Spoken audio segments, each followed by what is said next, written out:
A homeless girl shares her last piece of bread with a lost boy in the night, unaware that he is the son of the billionaire who destroyed her family. The city lights were beginning to flicker on. Night had already fallen when Ellie emerged from the narrow alley onto the main street. 5 years old, and she already knew every corner of that neighborhood like the back of her small hand. Her steps were light, almost inaudible on the damp pavement. The cold afternoon wind made her thin coat tremble. It was too big for her skinny frame, with sleeves that hid half of her hands.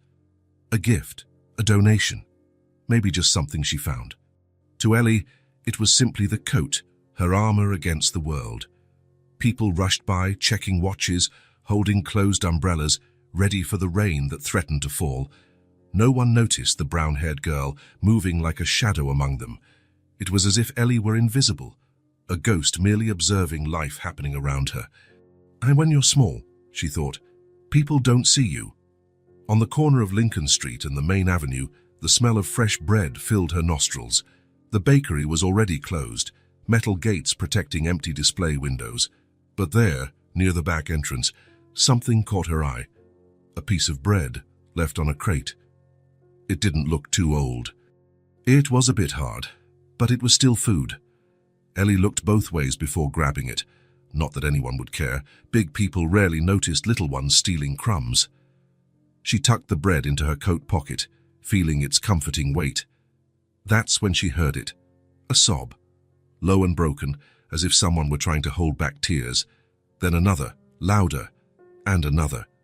Ellie stopped, tilting her head to listen better. The sound was coming from a less lit side street. Most people would have ignored it, gone on their way, pretended not to hear. Ellie wasn't like most people. She followed the sound like a detective follows clues. She turned right, then left, moving away from the noise of the avenue. The sobs grew clearer with each step. Finally, she reached a small square hidden between old buildings. On the farthest bench, a small figure was huddled. A boy. From his height, he couldn't have been much older than her. He wore clothes that looked expensive. Sneakers without a single scuff, pants without patches, a coat that was surely warmer than hers. He didn't see her approach. He was too busy trying to stop crying, rubbing his eyes with clenched fists, breathing in painful sobs. "Are you lost?" Ellie asked, stopping a few feet away. The boy jumped, startled. He looked at her with red, swollen eyes. For a moment, it seemed like he would run. Then something in his face changed. Maybe it was the fact that Ellie was just a child like him, not an intimidating adult. I can't find my dad," he said, his voice choked. He was here. And then, he was gone. Ellie moved a little closer, sitting at the other end of the bench. Not too close. She knew people needed space when they were sad. "What's your name?" "Theo," he answered, sniffling. "I'm Ellie." A moment of silence passed between them. It wasn't an uncomfortable silence, just a moment where two children studied each other. "Are you hungry?" Ellie asked, remembering the treasure in her pocket. Theo hesitated but nodded slightly. Ellie took the piece of bread from her pocket and carefully broke it in half. She offered the larger piece to the boy. Her small fingers stretched out towards him, holding the simple gift as if it were gold. "I can't," Theo said, shaking his head. "My dad says I shouldn't take food from strangers, but I'm not a stranger. I'm Ellie, remember?" She pushed the bread toward him. "Besides, strangers don't share food, they steal food." Something about that logic seemed to make sense to Theo. He took the piece of bread carefully, as if it were something precious. He took a small bite, then a bigger one. "Thank you," he mumbled between chews. Ellie bit into her own half, savoring every crumb. They ate in silence, sitting side by side on the cold bench, two children alone in the city's twilight. "Is my dad going to find me?" Theo asked after a while, his voice small and insecure. "Dads always find you," Ellie answered, though she wasn't sure if that was true. As if her words had conjured the man, a shout cut through the square's air. "Theo?" "Theo!" A tall man appeared, running into the square. His expensive suit was wrinkled, his tie loosened, his hair disheveled. He looked like he had run a marathon. His eyes scanned the area frantically until they landed on the two children on the bench. "Dad!" Theo shouted, jumping off the bench and running towards the man. The father knelt, hugging his son tightly, lifting him off the ground. Ellie watched from a distance, man still seated, chewing her last piece of bread. I thought... The man couldn't finish the sentence, his voice thick with emotion. Are you okay? Are you hurt? Theo shook his head. I was scared, Dad. But Ellie gave me bread. Only then did the man notice the girl sitting on the bench. Still holding Theo, he approached her. Up close, Ellie could see that his eyes were the same shade of brown as Theo's, but more tired, with lines at the corners. Are you Ellie? He asked. His voice softer now. She nodded, saying nothing. Thank you for staying with my son, he said, kneeling to be at her height. I'm Vincent. Were you looking after Theo? I just gave him bread, Ellie replied, shrugging. He was crying. Vincent looked at his son, then at the girl. There was something in his eyes, surprise perhaps, or confusion. Where are your parents, Ellie? The question hung in the air. Ellie didn't answer. She just looked at him with her calm, ancient eyes, too old for a 5-year-old. Is Theo going to be okay now? She asked, changing the subject. Vincent blinked, as if coming out of a trance. Yes, he'll be fine. Thanks to you. He reached into his pocket and took out his wallet. Ellie watched the movement with attentive eyes. I'd like to... Vincent began, but stopped when he saw the expression on the girl's face. It wasn't greed or expectation, as he might have expected. It was just waiting, as if she had seen that gesture many times before. He put the wallet away. Do you need help getting home? He asked instead. No, Ellie answered, hopping off the bench. I know the way.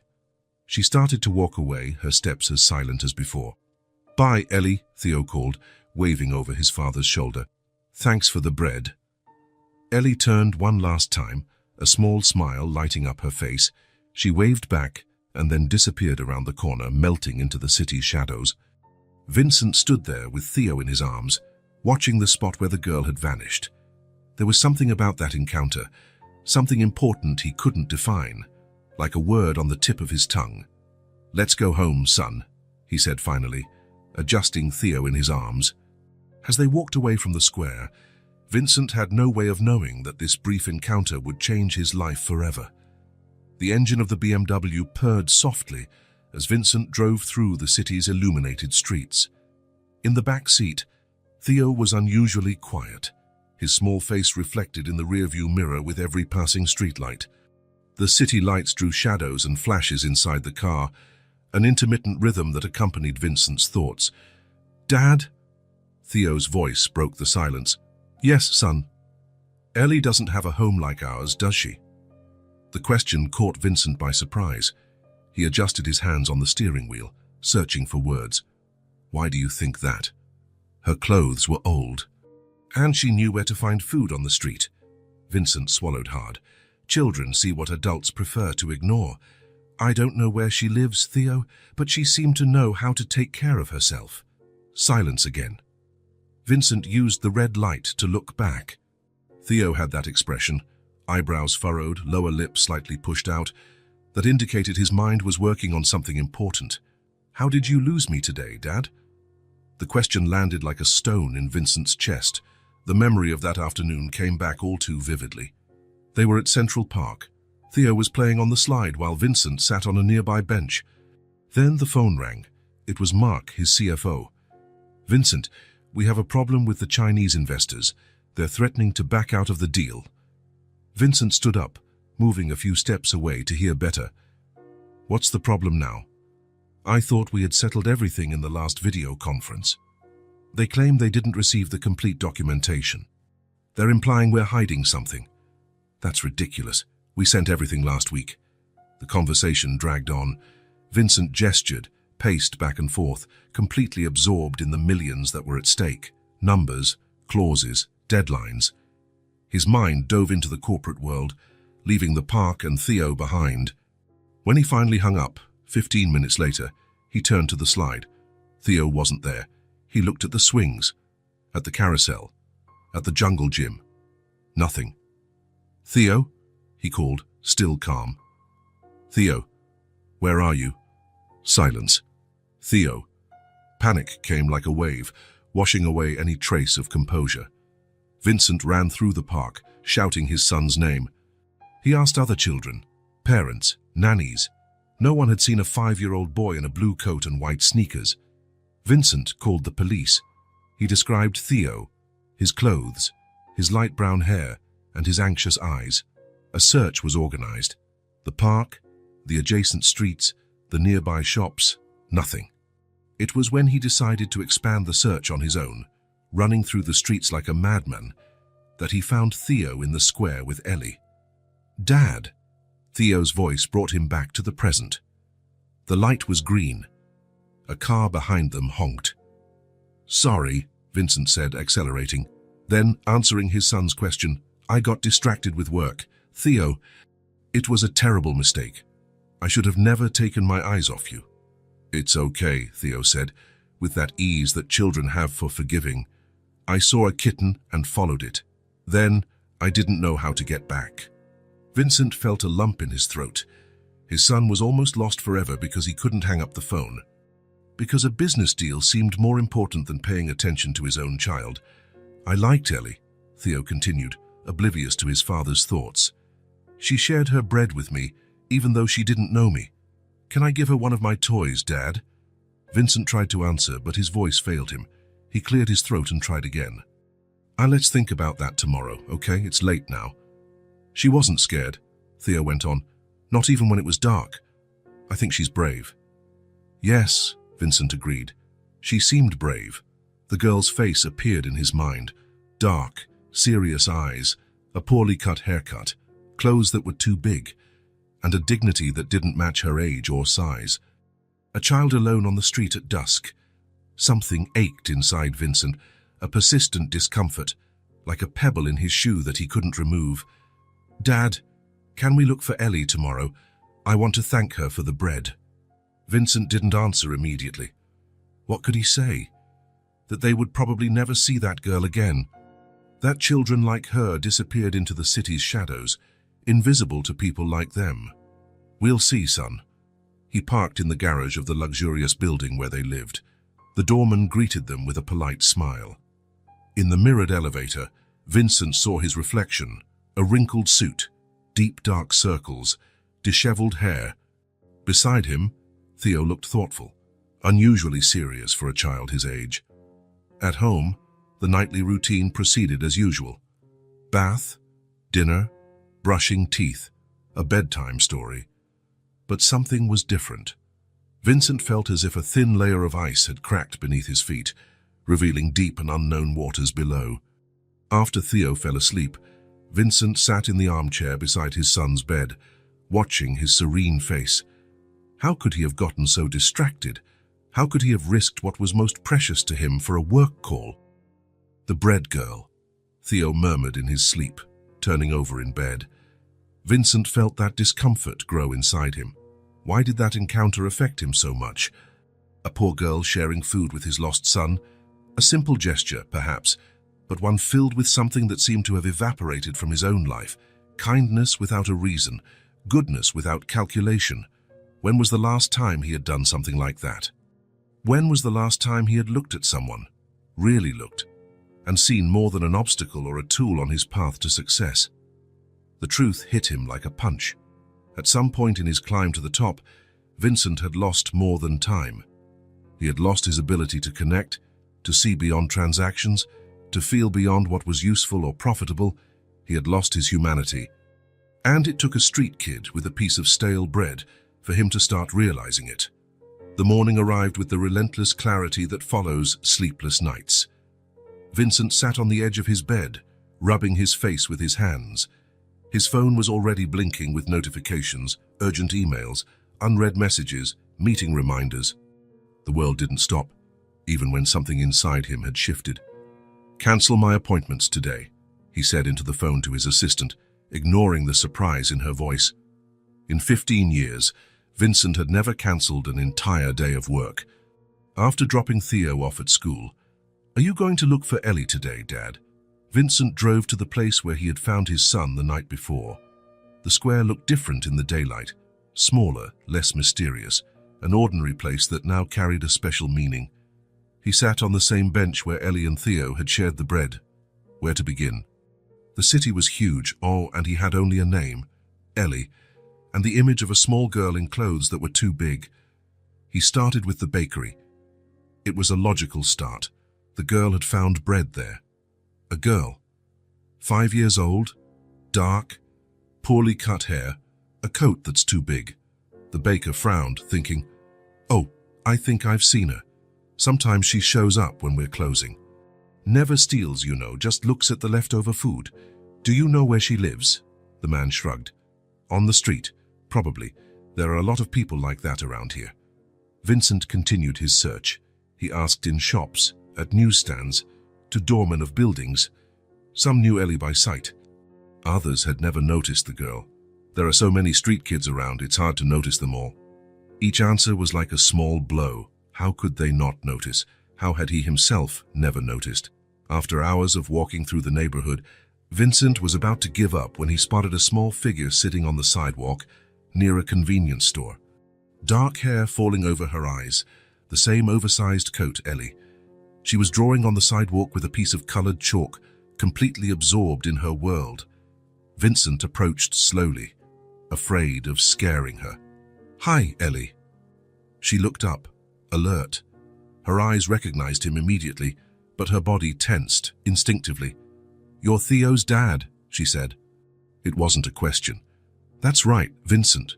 She didn't reply, just looked at him with those ancient eyes. Can I sit for a bit?" he asked, pointing to the sidewalk next to her.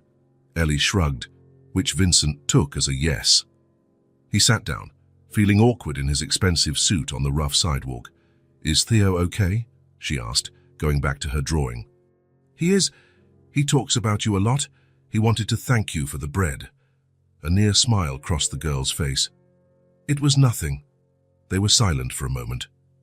Vincent watched her drawing, simple figures of people holding hands under what looked like a smiling sun. "Ellie, where do you live?"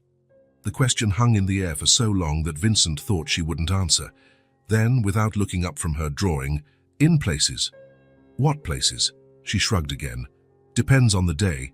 Sometimes at the shelter on 27th Street, when there's a spot. Sometimes under the park bridge. In the winter, we try to stay at the subway station on the Blue Line because it's warmer. Me, my mom, and my brother Sam." She drew another small figure next to the others. "He's one and cries a lot at night. People don't like it." Vincent felt his stomach drop. An entire family living like this while he worried about Chinese investors and million-dollar deals. "Where's your mom now?" "Looking for work. She's always looking, but nobody wants to hire you when you don't have an address to put on the form." Ellie said this without bitterness, just stating a fact. "And your dad?" "Never met him." Another pause. Vincent tried to process it all. The simplicity with which Ellie spoke of such a hard life left him speechless. "Guys, not so bad," she said, as if reading his thoughts. "Sam's funny when he's not sick, and my mum tells good stories before we go to sleep." Vincent took a deep breath, trying to control the emotion welling up in his chest. "Ellie, I wanted to help you and your family." She finally looked at him, suspicious. Because you helped my son when he was lost. Because you shared your food with him. Because..." Vincent paused, searching for the right words. "Because it's the right thing to do." Ellie studied him with a gaze that seemed to pierce his soul. Big people usually want something in return. The comment, coming from such a small child, was like a stab. "Joyce, I don't want anything in return. I just wanted to, help." She considered this for a moment, then went back to drawing. "My mum will be here soon. She told me to wait here." Vincent nodded, understanding the message. He needed to talk to the mother. They waited together in a silence that gradually became more comfortable. Ellie kept drawing, occasionally looking at him as if trying to solve a complicated puzzle. Almost an hour later, a young woman turned the corner, carrying a baby wrapped in a thin blanket. She looked exhausted, with deep dark circles under her eyes and her hair carelessly tied up. But there was a dignity in her posture, a determination in her gaze that resembled her daughter. "Ellie!" Her voice tensed when she saw her daughter sitting next to a stranger in a suit.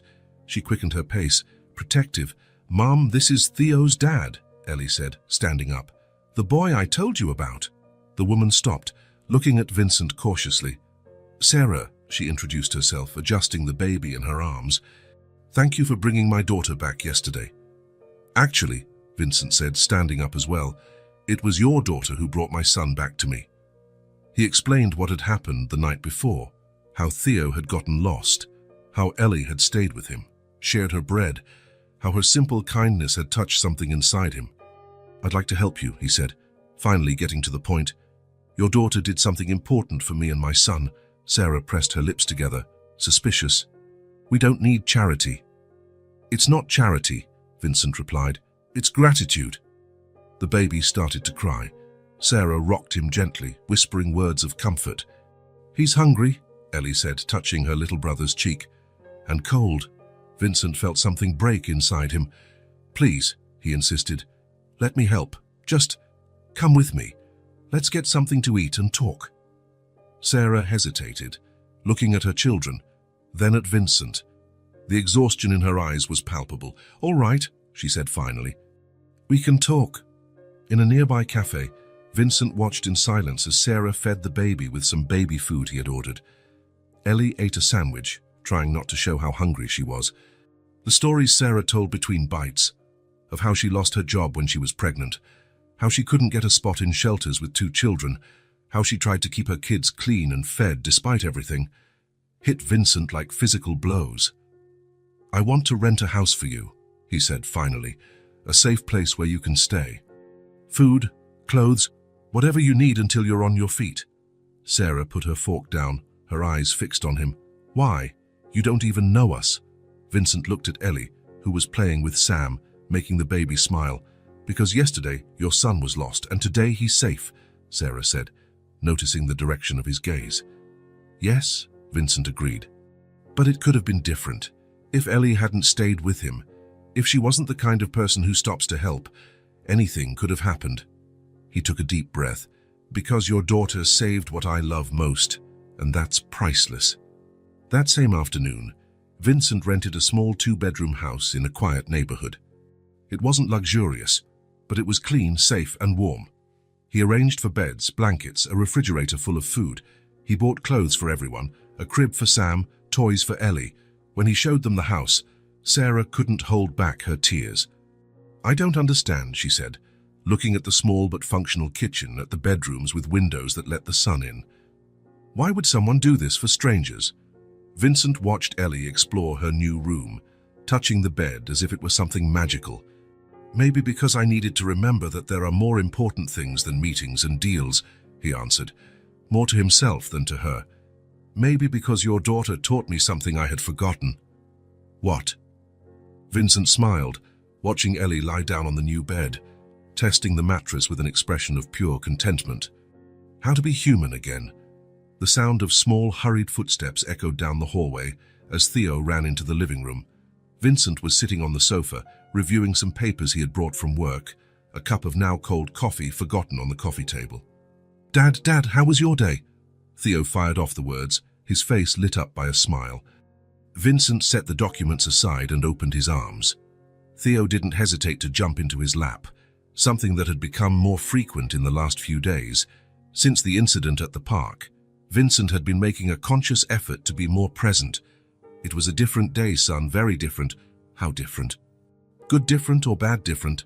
Theo tilted his head, curious. Vincent settled his son on his lap, searching for the right words. How to explain what he himself was still processing. "Remember you asked me about Ellie yesterday, the girl who shared her bread with you?" Theo's eyes widened. "You found her?"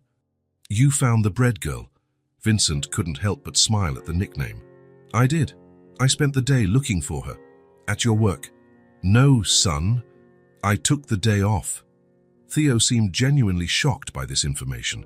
His father never took days off, unless it was an official holiday or a vacation planned months in advance. "Just to look for Ellie?" "Yes, I wanted to. Thank her for staying with you when you were lost." Theo nodded, as if that made perfect sense. "So, was she okay? Where does she live? Does she have a lot of toys?" Can I visit her? Vincent took a deep breath, thinking about how to explain the situation to a 5-year-old. He didn't want to scare Theo, but he didn't want to hide the reality either. Ellie was okay, yes, but she didn't have a house like ours, Theo. What do you mean? Remember you said her clothes were old and that she knew where to find food on the street? Vincent waited for Theo to nod. That's because Ellie, her mom, and her baby brother didn't have a house to live in. They slept in different places every day. Theo was quiet for a moment, his little face serious as he processed the information. Like when we go camping. A little like that, but without the fun of camping, without the comfortable tent, without the tasty snacks, without being able to go home afterward. Theo's eyes filled with concern. But it's cold at night.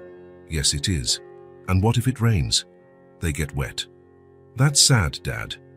Vincent felt a tightness in his chest. The simplicity with which his son understood the world's injustice sometimes left him speechless. It is sad, Theo, and that's why I did something today. What? I found a house for Ellie and her family. A place where they can be safe and warm. I bought food, clothes, and everything they need for now. Theo jumped from his father's lap, his expression a mixture of surprise and joy. A real house, with beds and everything? Yes, with beds, a bathroom, a kitchen. Everything a house needs to have, like ours. Not as big as ours, but comfortable and safe. Theo started jumping around the room, excited. Can we visit? I want to show Ellie my drawings and my toy cars. Can I bring one for her? Does she have toys now? Vincent smiled at his son's enthusiasm. I bought some toys for her, yes. And we can visit them tomorrow if you want. I'm sure Ellie would be happy to see you. Tomorrow, why not now? Because now it's time for dinner, a bath, and sleep. It's getting late. Theo pouted in disappointment, but didn't insist. Instead, he ran to his room, shouting that he was going to make a special drawing for Ellie. During dinner, bath time, and bedtime, Theo talked about nothing else. He wanted to know what Ellie's baby brother was like, if her mom told bedtime stories, if Ellie went to school. Vincent answered patiently, realizing that his son was genuinely interested in his new friend's life. The next morning, Theo woke up earlier than usual, already dressed and with a backpack prepared. What did you put in there? Vincent asked, surprised by his son's initiative. Things for Ellie, Theo replied mysteriously. It's a surprise. After breakfast, Vincent drove to the small house he had rented for Sarah and her children. On the way, they stopped at a pastry shop to buy a cake, personally chosen by Theo, chocolate with strawberry frosting. Everybody likes chocolate, he explained, very seriously, and strawberry goes with chocolate. When they arrived at the house, Vincent noticed the new curtains in the windows and the potted plants in the small front garden. Sarah was already making the place a home. They had barely rung the doorbell when the door opened. Ellie was there, wearing a new dress Vincent had bought the day before. Her hair was combed and tied back in a simple but neat ponytail. She looked different, more like an ordinary child and less like a little adult carrying the weight of the world. "Father Theo," she exclaimed, a genuine smile lighting up her face. "Ellie." Theo almost dropped the cake in his haste to hug his friend. Vincent caught the box just in time, smiling at the scene. The children hugged like old friends who hadn't seen each other in years, not like acquaintances of only 2 days. Sarah appeared at the door with Sam in her arms. The baby looked rosier and more alert, his curious little eyes watching the visitors. "Good morning," she greeted, looking more rested than the day before. "Please, come in." The house was simple but welcoming. Sarah had arranged everything carefully, and the place smelled good of fresh coffee and homemade bread. "We brought cake," Theo announced, pointing to the box in his father's hands. "Cake?" Sam clapped his hands, babbling excitedly. "Your brother talks?" Theo asked, impressed. "A few words," Ellie answered proudly. "He's smart." Sarah set the table for the cake while the children settled in the small living room. Theo opened his backpack, taking out a carefully folded drawing. "I made this for you," he said, handing the paper to Ellie. She unfolded it carefully. It was a colorful drawing of 2 children holding hands under a big yellow sun. One had light brown hair like Theo's, the other dark hair like Ellie's. Underneath, in clumsy letters, "Thanks for the bread." Ellie looked at the drawing for a long moment. "I love it," she said finally, her voice low and sincere. "I'll keep it forever." Vincent and Sarah exchanged glances, both touched by the scene. "Let's have some cake," Sarah suggested, breaking the moment. "And then you can play in the backyard." While the children delighted in the chocolate cake, Vincent and Sarah talked in low voices in the kitchen. "I got a job interview for tomorrow," she told him, a hint of hope in her voice. "At a bookstore a few blocks from here. I can walk." "That's great," Vincent said. "And Sam?" "There's a community daycare in the neighborhood. I'll talk to them, and I want to enroll Ellie in school as soon as possible. She's smart, a quick learner." Vincent nodded, realizing how determined Sarah was to rebuild her family's life. "So if you need anything for the interviews, in clothes and transportation, someone to watch the kids, just let me know." "Thank you. You've already done so much. More than I can ever thank you for." A joyful shout from the garden interrupted the conversation. They went to the back door to see what was happening. Theo and Ellie were running on the grass, laughing their heads off as they tossed a ball that Vincent hadn't seen before. Sam was sitting on a blanket spread on the grass, clapping and laughing at the older children's game. "Where did the ball come from?" Vincent asked. Theo stopped running, breathing heavily. "From my backpack. I brought it for us to play with." "He brought other toys too," Ellie added. "Cars and building blocks. And coloring pages," Theo completed. "For you and Sam." The day passed with a lightness that Vincent hadn't felt in a long time. He and Sarah sat in chairs in the garden, watching the children play. From time to time, they talked about simple things: the weather, the flowers Sarah wanted to plant, the stories Ellie made up to entertain her brother. At one point, Theo convinced Vincent to join an impromptu soccer game. Soon, Sarah was also dragged into the game, with Sam watching and laughing on the blanket. "Look, Dad, Ellie's good at soccer," Theo shouted after the girl easily dribbled past Vincent. "I used to play in the square with other kids," she explained, kicking the ball to Theo. When Sam started to get fussy, it was time for a break. Sarah went to prepare a snack, and Vincent offered to help. The children stayed in the garden, now building a track with the building blocks for the cars Theo had brought. In the kitchen, Vincent watched Sarah prepare sandwiches with the ingredients he had bought the day before. "Ellie seems different today," he commented. Sarah smiled, a smile that lit up her tired face. She slept well for the first time in months. No scary noises, no cold, no hunger. It's amazing how a night of peaceful sleep can transform a child. Vincent thought about how many nights of peaceful sleep he took for granted. "And you?" "I slept well too," she admitted, "but I still wake up at every noise, expecting someone to send us away. It's going to take time to get used to the idea that we have a safe place now." The snack was served in the garden, an impromptu picnic that delighted the children. Sam tried his first cheese sandwich, to everyone's delight. "He's never had a sandwich like this," Ellie explained. "So just baby food and soft bread." After the snack, as the children went back to playing, Vincent noticed how different Theo seemed. More relaxed, more talkative, more cheerful, a far cry from the shy, sometimes anxious child he knew. "Your son seems to be having fun," Sarah commented, following his gaze. "I've never seen him so at ease with another child," Vincent replied. "He's usually reserved, has trouble making friends." "Ellie has that effect on people. She's always been like that, friendly and caring, even when we were in the worst situations." Vincent watched the girl helping Theo build a bridge with the blocks, patiently explaining how to make the structure sturdy. "She's special." "Yes, she is," Sarah agreed, pride evident in her voice. "And your Theo is too. Look how gentle he is with Sam." Indeed, whenever the baby crawled towards them, Theo would stop what he was doing to show him a car or make a funny face that made Sam laugh. The afternoon passed too quickly. As the sun began to set, Vincent realized it was time to go. "Shall we have to go, Theo? It's getting late." "Oh no, Dad. Just a little longer, please. You have school tomorrow, remember? And we need to have dinner and a bath." Theo made a disappointed face that almost made Vincent give in. "Can we come back another day?" he asked, hopeful. Vincent looked at Sarah, who nodded discreetly. "Of course you can." if it's okay with Sarah and Ellie. You're always welcome, Sarah said. Will you come back tomorrow? Ellie asked Theo, her voice a mix of hope and uncertainty. I have school tomorrow, Theo replied sadly.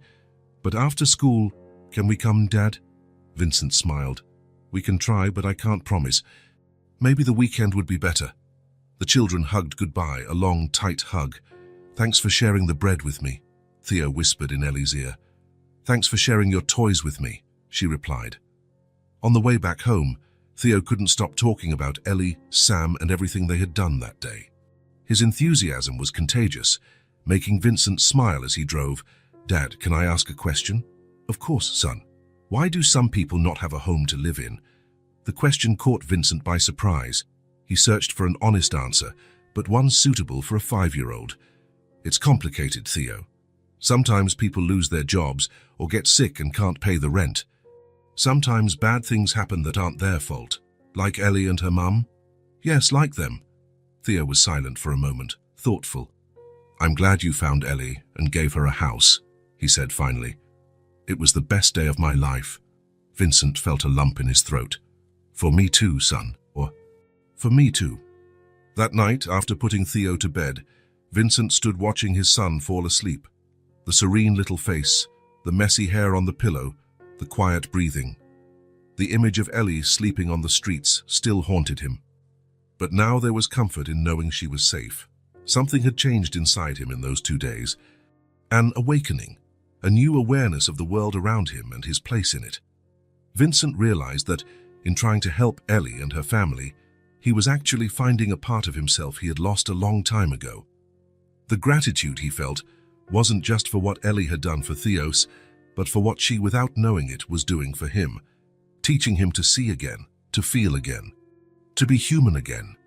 Vincent gazed at the city from the wide window of his 30th floor office, skyscrapers of glass and concrete, tiny cars like ants down below, hurried people following their routines.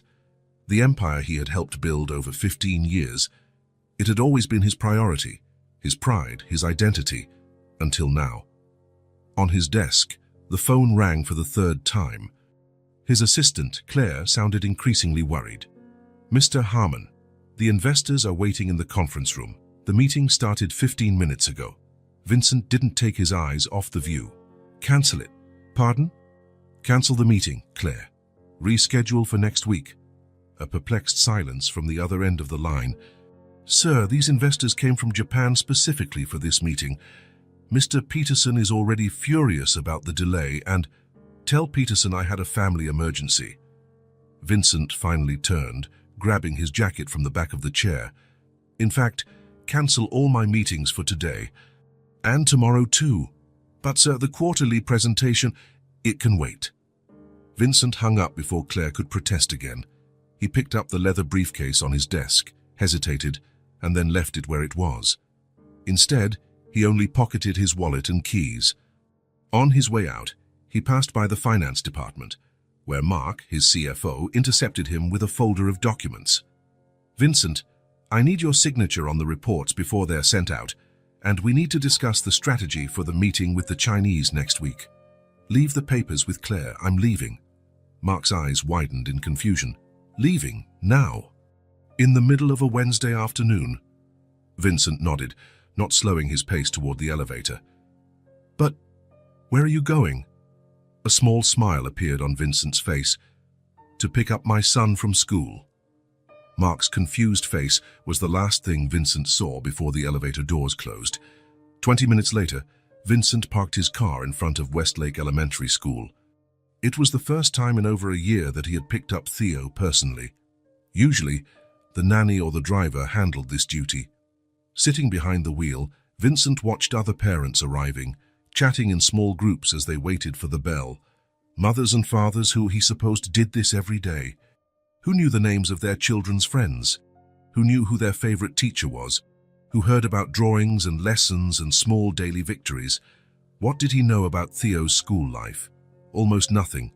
He signed report cards, attended mandatory meetings, sent checks for field trips. But the daily details, the little stories, he missed those, always too busy with spreadsheets and contracts. The bell rang. Children began to pour out of the gates in noisy little groups. Vincent got out of the car, feeling strangely nervous. Would Theo be happy to see him, or just confused by the break in routine? Theo appeared with his Avengers backpack, talking to another boy. When he saw his father standing by the gate, his eyes widened in surprise, and then a smile lit up his face.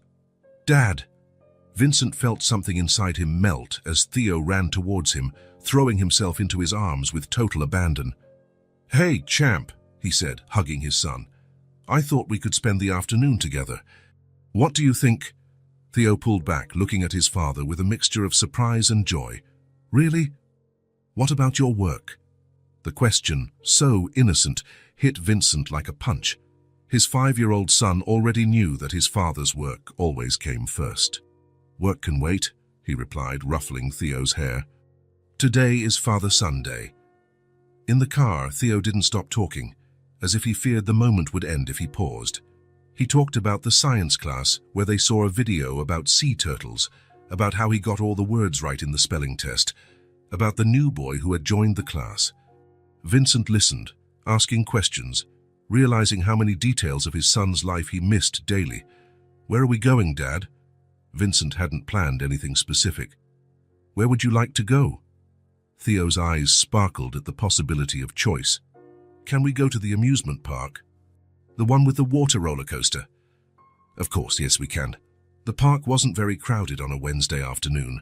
Vincent bought passes for all the rides, cotton candy, hot dogs. He followed Theo from one side to the other, surprised by his son's boundless energy. They rode the water roller coaster together, Vincent holding Theo firmly as they plunged down the free fall. The boy's shout of joy, the way he clung to his father when the water drenched them, the uncontrollable laughter afterward, simple moments that Vincent realized he had been missing while spending hours in endless meetings. "That was the best ride ever," Theo exclaimed, dripping wet but radiant. Later, sitting on a bench with ice creams melting in cones, Theo suddenly became serious. "Dad, are you going to work late again today?" The question caught Vincent off guard. "No, son, not today." "And tomorrow?" Vincent looked into those hopeful eyes and made a decision. "Not tomorrow either. Actually, I was thinking we could do more things together.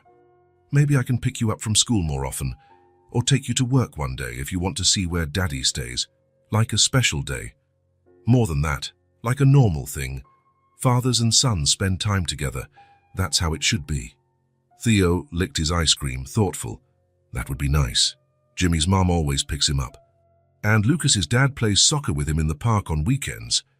Each example was like a small accusation.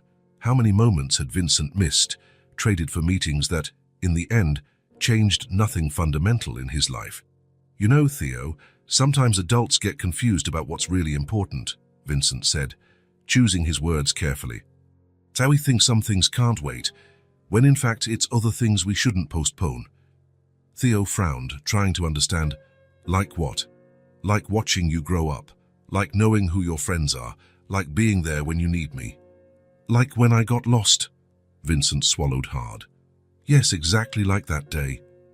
Theo considered this for a moment, then smiled. "I'm glad you're here today, Dad." "Me too, son, me too." On the way back home, with Theo almost asleep in the back seat, clutching a teddy bear Vincent had won for him in a ball toss game, the phone rang. It was Mark, probably with some corporate emergency. Vincent turned off the phone without answering. In the rearview mirror, he could see Theo looking out the window, sleepy but content. His son, his true legacy. Not the buildings, not the contracts, not the bank accounts. "Dad?" "Yes, son." "Can we visit Ellie again? I want to show her my new bear." Vincent smiled. "Of course we can. How about on the weekend?" "Promise." Vincent felt the weight of that simple word. How many promises had he broken before? Missed school meetings, cancelled games, weekends, sacrificed for business trips. "I promise, Theo. This weekend, we'll visit Ellie and her family." "Yay!" Theo hugged the bear tighter. After a moment, he added, "Dad?" "Yes." "Thanks for today." It was the best day. Vincent felt his eyes sting. "For me too, son, for me too." Saturday dawned with a clear sky and a gentle sun, perfect for the promised visit. Vincent was preparing breakfast when Theo appeared in the kitchen, already dressed and with his hair still damp from the shower. "Good morning, Dad." The excitement in his voice was palpable. "We're going to see Ellie today, remember?" Vincent smiled, flipping the pancakes he was making. "Of course, I remember. After breakfast, we can go." Theo sat at the table, swinging his legs that didn't reach the floor. "Dad?" "Yes?" "I think we should bring a present for Ellie." Vincent placed the plate of pancakes in front of his son. "A present? Why?" Theo picked up his fork, thoughtful, his expression suddenly serious. "Because she doesn't have many toys, right? When I went there, she really liked my cars and blocks." Vincent felt something warm his chest. Theo's sensitivity to Ellie's situation surprised him. Children, he thought, often see the world with a clarity that adults lose along the way. "You're right," he agreed, sitting down with his own portion of pancakes. "That's a great idea. What do you think she would like?" Theo took a bite, chewing slowly as he considered the question with the seriousness of someone deciding the fate of a nation. "Something she can share with Sam," he concluded finally. "Something for both of them." After breakfast, they drove to the mall. The toy store was a maze of colors and sounds, with shelves reaching the ceiling, packed with options that would make any child dizzy with possibilities. "Look, Dad." Theo pointed to a section with building blocks. "Ellie's good at building things." They looked at games, books, dolls, cars. Theo tested each option, imagining if Ellie would like it, if Sam could play too, if it would last. His seriousness in the task made Vincent smile. Finally, Theo stopped in front of a large box. "This one," he said with conviction. "Say it's perfect?"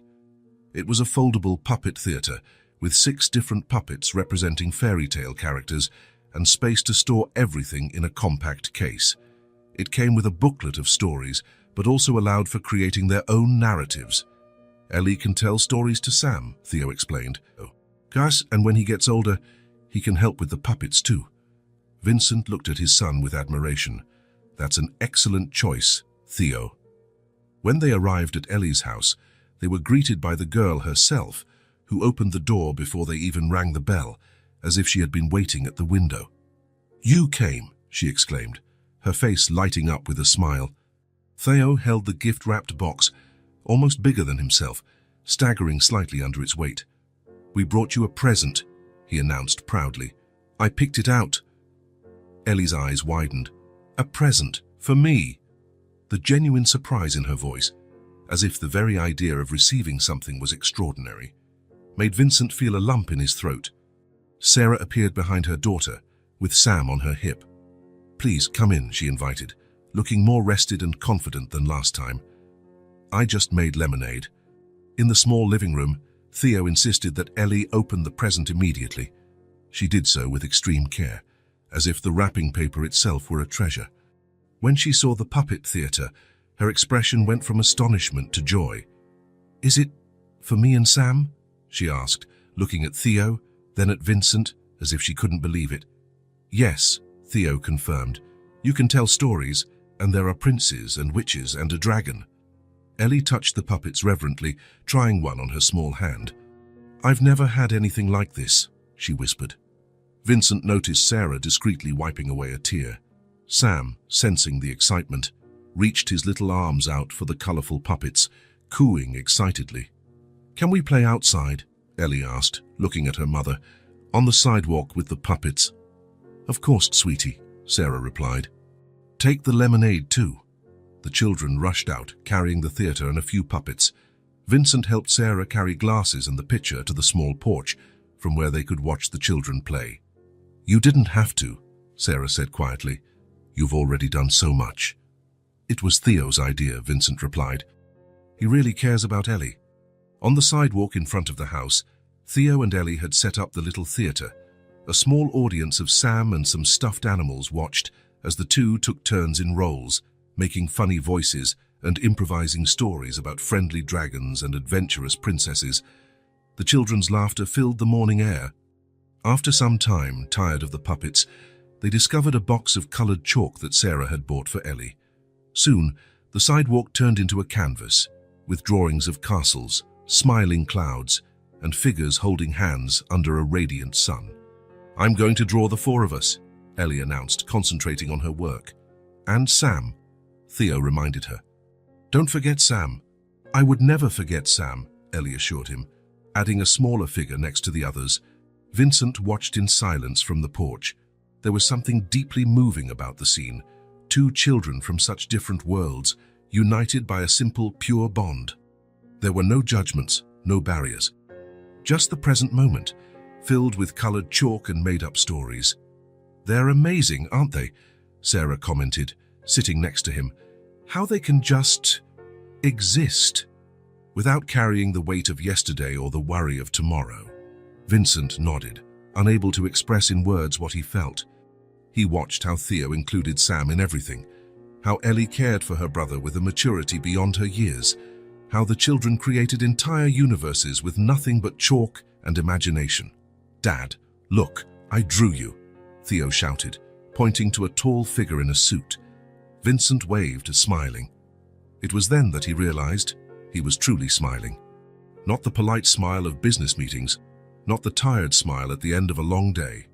A genuine smile that came from some deep, long-forgotten place inside him. The children invented a game of jumping on colored squares. Their laughter echoed down the quiet street. Sam clapped, watching the older ones with admiration. There was a perfect simplicity to that moment, a pure joy that didn't depend on status or possessions or achievements. Vincent felt something break inside him, not a painful rupture, but the fall of a wall, as if some hardened, closed-off part of his being had finally opened, allowing light to enter again. This was it, he understood, being human again. It wasn't about work, or success, or accumulation. It was about those small connections, the sincere laughter of a child, the silent generosity of sharing the little one has, the ability to see beauty in chalk drawings that the rain would soon wash away. Sitting there, watching the children play under the gentle sun, Vincent felt for the first time in years truly present. Not divided between past worries and future anxieties, but completely there in that moment, with his whole soul, and it was enough, more than enough. It was everything. The following weeks brought a new routine for Vincent and Theo. Visits to Ellie's house became frequent, usually on weekends, but sometimes on weekdays too, when Vincent managed to leave the office early. The friendship between the children flourished, and a comfortable familiarity began to settle between the adults. Sarah had gotten the job at the bookstore. She worked 4 days a week, while Sam was at the community daycare. Ellie had started attending the local school. Little by little, the family rebuilt their life, brick by brick, day by day. On a Friday night, Vincent and Theo arrived at Ellie's house with pizza and ice cream. It had become a small but significant tradition, having dinner together to celebrate the end of the week. "We brought pepperoni and margarita," Theo announced, carefully carrying the smaller box while Vincent balanced the larger one. Ellie opened the door, wearing a small apron that was too small for her. "We're making cookies," she explained, pointing to the kitchen where Sarah was mixing dough in a large bowl, with Sam watching from his high chair. The sweet aroma of vanilla and cinnamon, mixed with the smell of tomato sauce and melted cheese. Vincent placed the pizzas on the table, while Theo ran to see the cookies being formed. "I needed to bring something to drink," Vincent said, pulling a bottle of grape juice from the bag. "For the kids," he added, before revealing a bottle of wine. "And maybe for the adults," Sarah smiled, wiping her hands on her apron. "Sounds perfect." Dinner was simple and cheerful. The children ate pizza and talked about school, cartoons, and grand plans to build the world's largest block castle the next day. Vincent and Sarah drank wine from simple glasses, exchanging comments about Ellie's progress at school, a new book Sarah had recommended to a customer, and the small achievements that marked her gradual recovery. After the meal, the cookies came out of the oven, a bit lopsided and imprecisely shaped, the result of the children's enthusiastic help. The aroma filled the house, provoking exclamations of pleasure. "I think these are the best cookies in the world," Theo declared with authority, biting into a still warm one. "Careful not to burn your tongue," Vincent warned, smiling. While the children shared the cookies and the rapidly melting ice cream, Vincent felt a strange sense of peace. There, in that modest kitchen, with simple furniture and mismatched plates, he felt more at home than in his own luxurious apartment. There was an authenticity in the laughter, in the unpretentious conversations, in the small gestures of care. "More wine," he offered Sarah, noticing her empty glass. "Please," she held out her glass, watching him fill it. "You know, it's been so long since I've had a night like this, quiet, with good food and—" She hesitated. "Good company." Vincent felt a warmth in his chest that wasn't just from the wine. "Camille too." The children asked to watch a movie on the small television in the living room. With the adults agreeing, they settled on the rug with pillows and the last of the cookies, while a colorful animation filled the screen. At the kitchen table, Vincent and Sarah remained, the wine bottle now half empty, the conversation flowing more easily. He told her about his week at work, about how he was trying to delegate more responsibilities, to spend more time with Theo. She talked about an interesting customer at the bookstore, an elderly man looking for specific books about constellations. "Have you always loved books?" Vincent asked, genuinely curious. "Always," Sarah confirmed, a nostalgic glint in her eyes. "In fact, I majored in literature in college. I worked as an assistant editor before—" Her voice trailed off, her gaze becoming distant. "Before." Sarah took a deep breath, swirling the wine in her glass. "Before everything changed." She looked at Vincent, something new in her expression. "So I never told you how we ended up on the streets, did I?" Vincent sensed the seriousness of the moment. He placed his glass on the table, giving her his full attention. "No, you haven't." Sarah glanced quickly into the living room, where the children were absorbed in the movie, Sam already dozing in Ellie's lap. 3 years ago, I was married, working at a small but respectable publishing house, and we lived in a modest apartment on the east side. Robert, my husband, was a civil engineer. He worked in construction, mostly commercial buildings. Vincent nodded, encouraging her to continue. Robert was meticulous, always concerned with safety. When he started working on the construction of the Harmon business complex, he noticed problems with the scaffolding. He reported it to the supervisors, insisted that the structures needed to be reinforced. Vincent's stomach knotted at the sound of his company's name. "No one wanted to listen," Sarah continued, her voice now lower. There were tight deadlines, pressure to deliver the project quickly. They told him to keep working, that everything was within standards. Vincent felt the blood run cold in his veins. He was beginning to see where the story was headed, and something inside him screamed for her to stop. But he couldn't, he shouldn't interrupt. So on the 3rd day after he made the complaint, the scaffolding collapsed. Robert was on the 8th floor. Sarah looked at the wine, not at Vincent. They said it was instant, that he didn't suffer, as if that were any consolation. The room seemed to have suddenly grown colder. Vincent wanted to say something, anything, but his throat was as dry as paper. The construction company denied responsibility. They said it was human error, that he didn't follow protocols. Lies. The bitterness in her voice was palpable. "We filed a lawsuit, of course. There was evidence, photos Robert had taken of the problems, emails he sent reporting the risks." "What happened?" Vincent managed to ask, his voice almost a whisper. "Harmon Corporation has good lawyers." Sarah gave a humorless smile. "Very good ones. The case dragged on. The legal costs ate up our savings. I was pregnant with Sam, on maternity leave, living only on Robert's insurance, which barely covered the rent." Vincent felt nauseous. He vaguely remembered this case, a regrettable accident, his lawyers had said. Situation contained, risk of bad publicity minimized. "I lost my job when the publishing house closed, 2 months after the accident. I tried to find another, but with a young daughter and pregnant, well, it's not the profile many employers are looking for." Sarah took a sip of wine, as if gathering strength.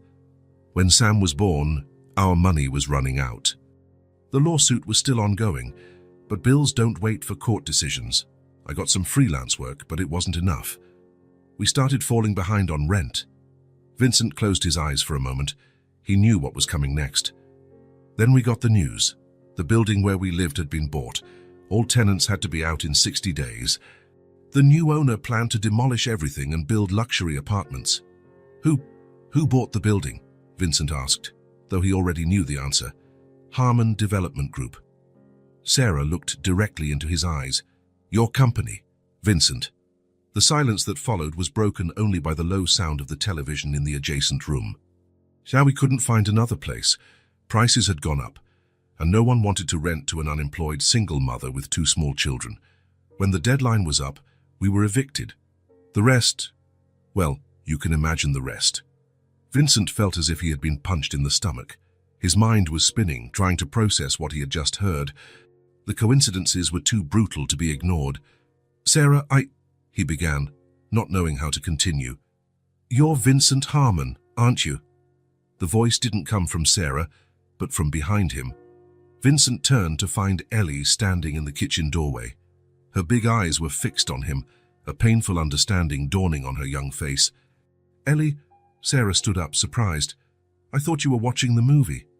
Sam fell asleep. I came to get some water.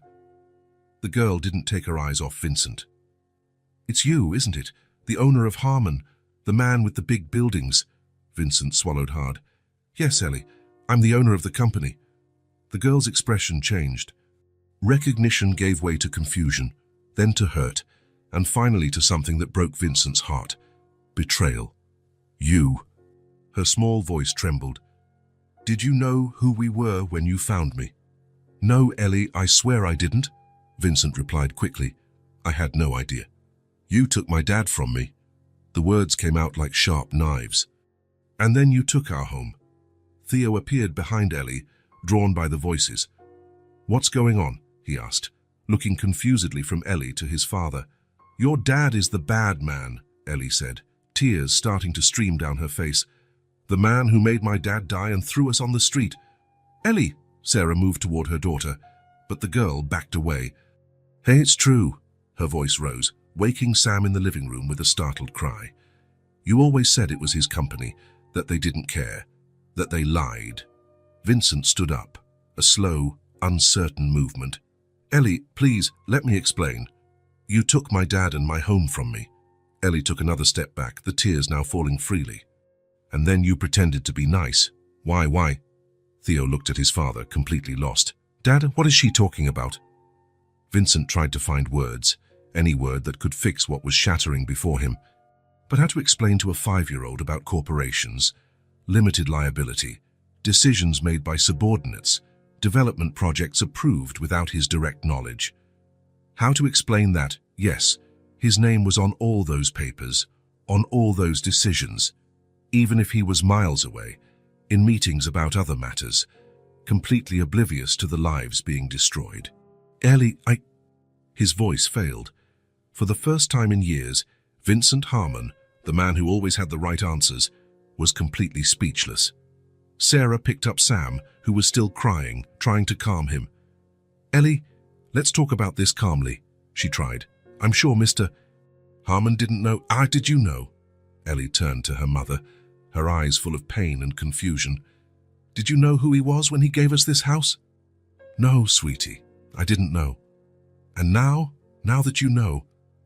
The question hung in the air, heavy and impossible. Theo approached Ellie, touching her arm shyly. Ellie, my dad wouldn't do something bad on purpose. He's good. Ellie looked at her friend, the hurt giving way to a deep sadness. Your dad has you and a big house and a job. She wiped her tears with her sleeve. My dad is dead, and we had nothing because of him. Vincent took a step toward the girl, but she backed away, positioning herself behind her mother. Ellie, please, I don't want you here anymore. Her voice was low but firm. I don't want your presence. I don't want your house. I don't want anything from you. The silence that followed was dense, almost palpable. Sam was still whimpering, frightened by the tension. Theo looked at his father, expecting him to fix everything, as he always did. But Vincent had no fix for this. He had no words, no solutions, no strategies. All he had was the raw truth reflected in the hurt eyes of a child. I think we should go, he said finally, his voice hoarse. But, Dad, the movie. Theo protested. No, Theo. We need to go now. Vincent picked up his coat, moving as if in a trance. Sarah followed him to the door, Sam still in her arms. "Vincent, I'm so sorry. I shouldn't have said anything. Not like this."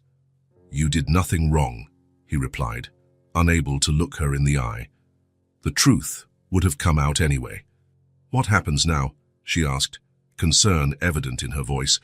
Vincent finally met her eyes. "I don't know. I really don't know." He called Theo, who came reluctantly, looking back at Ellie standing in the middle of the room, small and hurt and furious. "Bye, Ellie," Theo said, his voice full of confusion. Ellie didn't answer. In the car, Theo remained silent for several minutes before finally asking, "Dad?" What did Ellie mean? "Did you do something bad to her, Dad?" Vincent gripped the steering wheel so tightly his knuckles turned white. "It's complicated, Theo. But you wouldn't hurt anyone, right? You always say we should be nice to people." The innocence in his son's voice was like a knife twisting in Vincent's chest. "So sometimes," he began, choosing his words carefully, "people do bad things without realizing it, or they let bad things happen because they weren't paying attention. Like when you lost me in the park." Vincent felt tears threatening to fall. "Yes, son, something like that, only much, much worse." The rest of the drive was in silence. When they got home, Theo went straight to his room, without the usual request for stories or a goodnight kiss. Vincent was left alone in the living room, an untouched bottle of whiskey on the table before him. He didn't even deserve that comfort. The image of Ellie, her accusing eyes, her voice trembling with hurt, wouldn't leave him. How could he not have seen? How could he have been so blind, so disconnected from the consequences of his actions? How many other Ellies were out there, indirect victims of his business decisions, of his relentless pursuit of efficiency and profit, of his ability to delegate not just tasks, but also moral responsibilities. For the first time in his adult life, Vincent Harmon cried.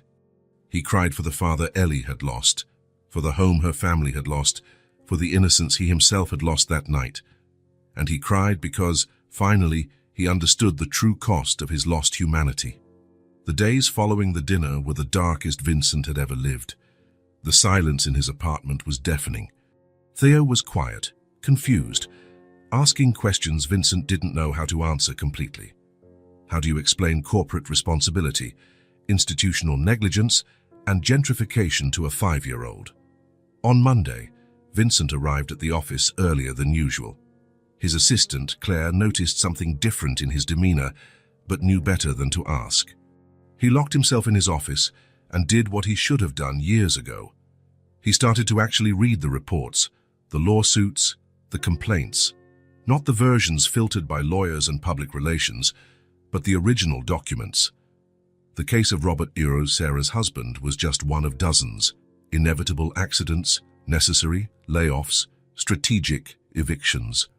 Each folder represented affected lives, broken families, altered futures, and everything led directly or indirectly to his desk, to his signature, to his negligence in questioning, in verifying, in caring.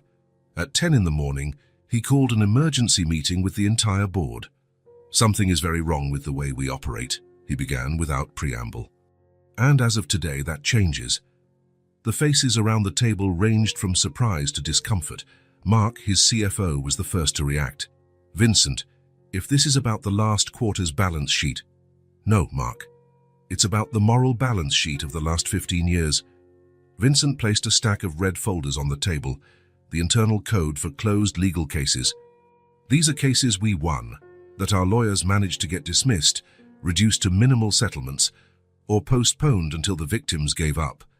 His voice was firm, but there was an underlying pain that no one in the room had ever heard. "I want them all reopened, all reassessed, every person affected properly compensated." A stunned silence followed. It was Christine, the head of legal team, who finally spoke. "Vincent, this is impractical. Some of these cases are years old. Legally, they are closed, and the financial impact would be devastating," Vincent completed, "like losing a father, a home, a dignified life." No one answered. "I'm not asking, Christine. I'm ordering. Find a legal way." Create private compensation funds if necessary, but find these people and compensate them properly. The following hours were tense. Some directors tried to argue, present numbers, talk about shareholders and fiduciary duties. Vincent listened to it all with a calmness that surprised even himself. When everyone was done, he simply said, "I understand the concerns. I understand the impact, but this is not a discussion, it's a redirection. Anyone who can't or won't follow this new path is free to leave." No one left. In the following weeks, Vincent immersed himself in the work he should have been doing from the beginning. A complete review of safety protocols on all construction sites, an independent audit of labor practices, a reassessment of every real estate project with a focus on community impact. Robert's case was the first to be resolved. Vincent personally instructed his lawyers to offer a substantial compensation to the family, not as charity, but as an admission of guilt and responsibility. In addition, he created an educational fund for Ellie and Sam, and a support fund for other families affected by similar accidents. The shareholders complained when the quarter's profits plummeted. Vincent weathered the storm with a quiet determination. "We are correcting historical mistakes," he explained at the annual meeting, "and building a company that can grow without destroying lives in the process." Some investors left, others, surprisingly, stayed, attracted by the vision of genuine corporate responsibility that Vincent now presented. A month after the fateful dinner, Vincent parked his car in front of the house he had rented for Sarah and her children. He sat there for almost half an hour, gathering courage. He hadn't spoken to them since that night. He had respected Ellie's request for distance, but the pain of the separation consumed him. Finally, he took a deep breath and got out of the car. The house looked the same, but there were new flowers in the small front garden. He approached the door, his heart pounding in his chest. He rang the bell and waited, his hands sweating. It was Sarah who answered, with Sam in her arms. She looked surprised, but not hostile. "Vincent," she said simply. "Hi, Sarah. Sorry to show up unannounced. I'd like to talk, if possible." She hesitated, looking back into the house. "Ellie's at school," she informed him, as if guessing his concern. "Come in." The living room was different, more welcoming, more established. Small personal touches everywhere, photos in simple frames, Ellie's drawings on the walls, Sam's toys organized in colorful boxes. A real home. "Thank you for having me," Vincent said, remaining standing even when Sarah indicated the sofa.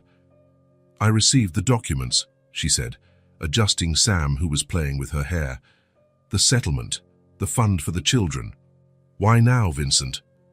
He took a deep breath. "Because now I know.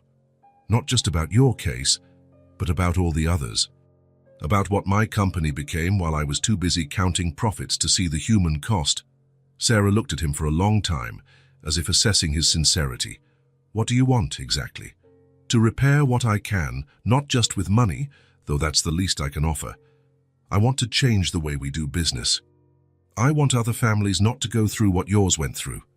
She nodded slowly. "And Ellie, what do you want from her?" Vincent felt a lump in his throat. "I want her to know that I'm sorry. Deeply.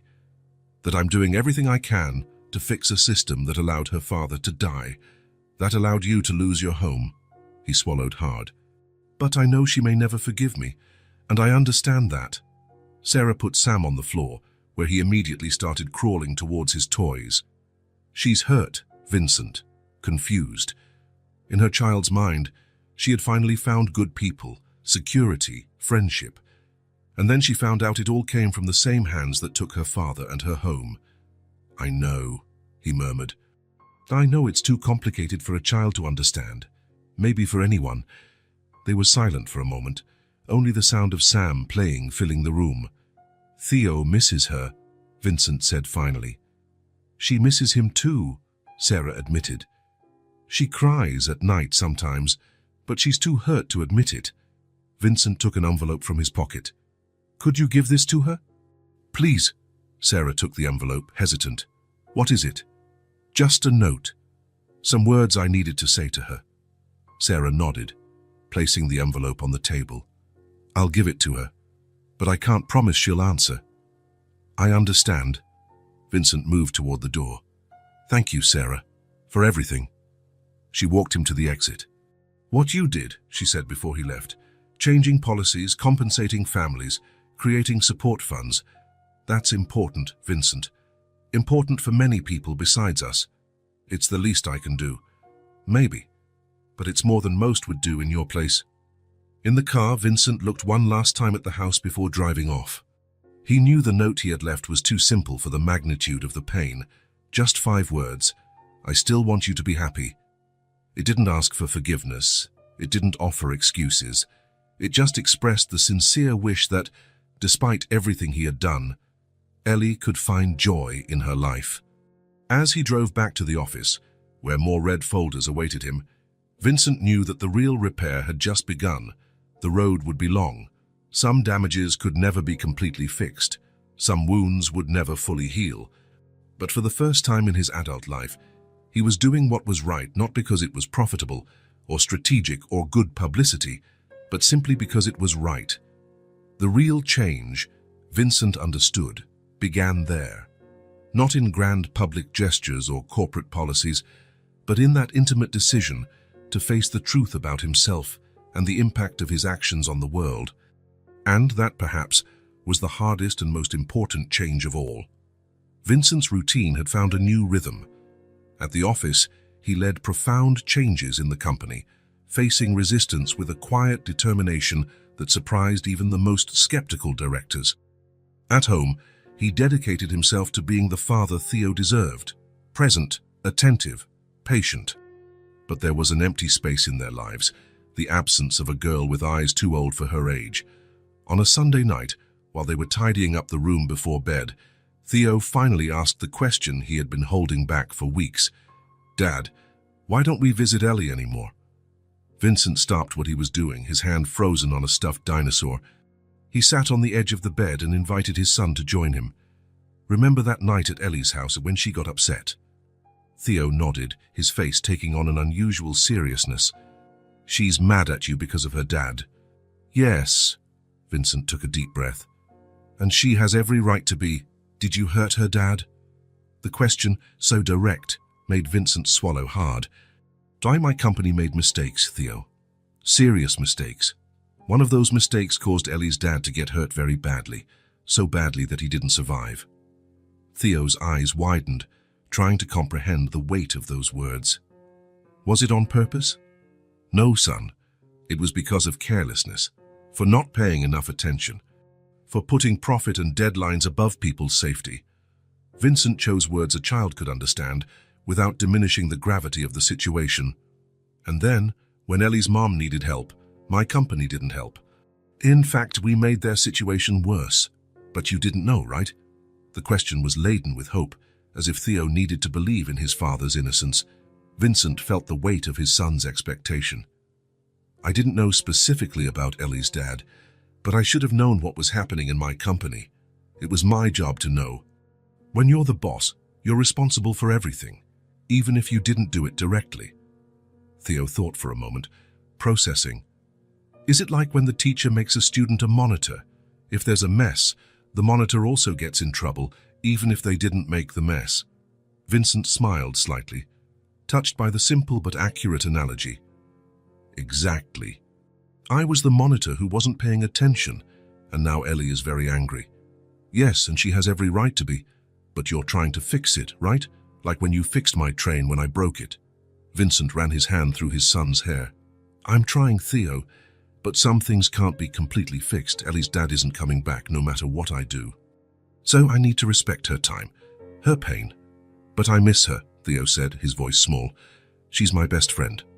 Vincent hugged his son, feeling the weight of those simple words. I know, and I'm sure she misses you too. Theo pulled away from the hug, looking at his father with childish determination. Can we visit, just to say hi? I want to talk to her. Vincent hesitated. Sarah had given his note to Ellie, but there had been no response. Maybe it was too soon, or maybe... We can try, he decided. But we need to be prepared if she still doesn't want to see us. Okay? Theo nodded, hope lighting up his face. Can I bring my new dragon game? She would like it. You can. We'll try tomorrow after school. Throughout the next day, Vincent could barely concentrate on work. For the first time in his career, he left early without giving anyone an explanation. At 3 in the afternoon, he waited anxiously at the school gate. Theo came running out, clutching the board game to his chest. "Let's go, Dad. Let's go." On the way, Vincent tried to prepare his son, explaining that Ellie might not want to see them, that they had to respect her decision. Theo listened with an unusual seriousness for his age. "I'm going to tell her you're changing," he insisted. "You're different now, even with me. More present." The word hit Vincent deeply. Present. It was what he was trying to be now, truly present in his life, his company, his relationships. When they arrived at Ellie's house, Vincent felt his heart race. He parked, took a deep breath, and exchanged a look with Theo before ringing the bell. It was Ellie who answered. Her eyes registered surprise, contained joy at seeing Theo, hesitation at seeing Vincent. "Hi, Ellie," Theo stepped forward, excited. "I brought a new game. It has dragons and treasures and—" "Theo," Vincent interrupted gently, "let's give Ellie a minute." Vincent knelt to be at her height. "Hi, Ellie. Sorry to show up like this. We'll understand if you don't want to see us right now. We just wanted to say hi and that we miss you." Ellie bit her lip, her dark eyes assessing them. "My mum's not here. She's at work. Sam's at daycare. We can come back another time when—" "I got your note," Ellie interrupted, her voice low but firm. "What did it say?" Theo asked, curious. "That he still wants me to be happy," she replied, without taking her eyes off Vincent. A silence settled, laden with possibilities. "Please, Ellie," Theo pleaded, stepping forward. "Give my dad a chance. He's changing. He's different now, even with me. He comes home earlier. He plays with me. He picks me up from school every day. He's trying really hard." Ellie looked at her friend, then at Vincent, as if trying to read the truth in their faces. "Is it true you're changing your company?" she asked Vincent directly. "Yes," he replied, surprised by the mature question. "I'm doing everything I can to fix the mistakes and make sure they don't happen again. My mum said you sent money." "A lot of money." "The money doesn't bring your dad back, I know, but I hope it helps you and your mum have a better life." Ellie considered this for a long moment. Vincent waited, respecting her time. Then, to his surprise, the girl opened the door wider. "Do you want to come in? I can make lemonade. My mom taught me." Theo's face instantly lit up. Vincent felt a profound relief wash over him. "We'd love to," he replied. In the kitchen, Ellie prepared lemonade with the competence of someone used to taking care of herself. Vincent offered to help, but she politely declined, focused on her task. While the children set up the game in the living room, Vincent watched, amazed at the childish capacity to forgive, to start over. "Do you want to play too?" Ellie asked, surprising him with the invitation. "Sure, if you'll teach me the rules." During the afternoon, something magical happened. The laughter returned. Theo and Ellie resumed their friendship, as if the time apart had been just a bad dream. Vincent participated when invited, but often just watched, grateful to witness the healing happening before his eyes. When Sarah arrived from work, she found the three of them on the living room rug, surrounded by game pieces and colorful drawings. "Hello," she said, surprised but not displeased. "Hi, Mom." Ellie ran to hug her. "Theo brought a new game, and I made lemonade all by myself." Sarah looked at Vincent, a silent question in her eyes. "I hope it's okay," he said, standing up. Theo really wanted to see Ellie, and "It's okay," Sarah assured him. "Stay for dinner if you like." During dinner, Theo talked enthusiastically about his school. Suddenly, he looked at his father. "Dad, could Ellie go to my school?" Before Vincent could answer, Ellie said, "My mom already enrolled me in a school near here. But ours has a huge playground and art classes every day." Vincent exchanged glances with Sarah. "It's a possibility," he said cautiously. "If Ellie and her mom are interested, I can check if there are any spots." "It would be closer to my work," Sarah considered. "And Ellie always mentions how Theo describes his school." In the following weeks, a new routine was established. Ellie was transferred to Theo's school, where she quickly adapted. Sarah and Vincent shared transportation and childcare responsibilities. The families began to meet regularly for dinners and weekend outings. Ellie's hurt didn't completely disappear. There were days when her eyes still showed a trace of pain when she looked at Vincent. But she had forgiven, not so much for the man, but because she loved Theo like a brother and didn't want to lose the joy their friendship brought. For Vincent, every smile from Ellie, every time she voluntarily spoke to him, was an unexpected gift. He wasn't seeking absolution. He knew some debts can never be fully paid, but he sought reparation and the chance to build something new on the rubble of the past. On a sunny Sunday, as he watched the children playing in the park, Theo teaching Ellie how to skate, Sam taking his first steps supported by a stroller, Vincent realized he had found something all his money and power could never buy: a second chance. An opportunity to live with purpose, with awareness, with true human connection. It was the beginning of a new story, a story written not with contracts and financial balance sheets, but with respect, empathy, and love. A story where the value of a life was not measured by its cost or utility, but by its unrepeatable presence in the world. And for a man who had spent so much time lost in the abstractions of corporate power, that was the most valuable lesson of all. If this story touched your heart, subscribe to the channel and turn on notifications so you don't miss the next ones. Leave a like because it helps this